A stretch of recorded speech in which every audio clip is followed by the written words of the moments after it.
வணக்கம். என் பேர் மஞ்சுநாத்து. நான் இப்ப எத பத்தி பேச போறேன்னா, மேனகா மேனகா மேடமுடைய 100 டேஸ் லைஃப் ஸ்டைல் எனக்கு குடுத்தாங்க.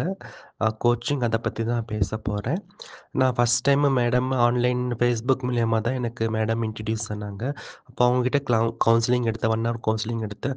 அப்ப எனக்கு இருக்கிற ப்ராப்ளம்ஸ் சொன்னேன். நெறைய நெகட்டிவ் தாட்ஸ் வருது. மைண்ட் வந்து எதிர்மறையா யோசிக்குது. அது இல்லாம பயம், தேவையில்லாத எண்ணங்கள் எல்லாம் இருக்கு. அதுன்னு சொன்னேன்.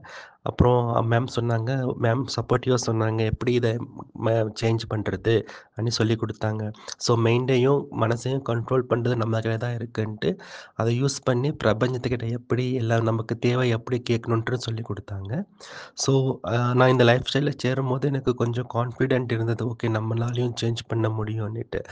மேடம் எனக்கு டே பை டே அஃபர்மேஷன் குடுப்பாங்க. எனக்கு ஏத்த மாரி இப்ப எனக்கு ஏதாவது ஹெல்த் இஷ்யூ இல்ல எனக்கு ஏதாவது பேட் ஹேபிட்ஸ் இருந்தா, நான் அதிலிருந்து வெளிய வர மாதிரியும், நான் அதில நல்லா நல்லா குணமாயிட்ட மாரியும் எனக்கு மேடம் அஃபர்மேஷன்ஸ் எல்லாம் எழுதிக் குடுத்தாங்க. அதப்படி நான் டெய்லியும் கேட்டு வந்தேன். ஸோ என்ன அறியாமலே எனக்குள்ள தெரியாமலே பல மாற்றங்கள் நடந்தது. அது என்னன்னா, என்னுடைய ஹெல்த் இஷ்யூஸ் ரொம்ப இம்ப்ரூவ்மென்ட் ஆயிருக்கு. அப்புறம் என்னுடைய பேட் ஹேபிட்ஸ் கொஞ்சம் அதிலிருந்து நான் வெளிவர ஆரம்பிச்சிருக்கு. அது இல்லாம நான் எப்பவுமே நெகட்டிவா ஓவர் திங்கிங் பண்ணிட்டுருப்பேன். அதிலிருந்து கொஞ்சம் வெளிய வர ஆரம்பிச்சேன். அந்த அஃபர்மேஷன் கேட்கும்போது எனக்கு ரொம்ப பாசிட்டிவ் வைபா இருக்கு.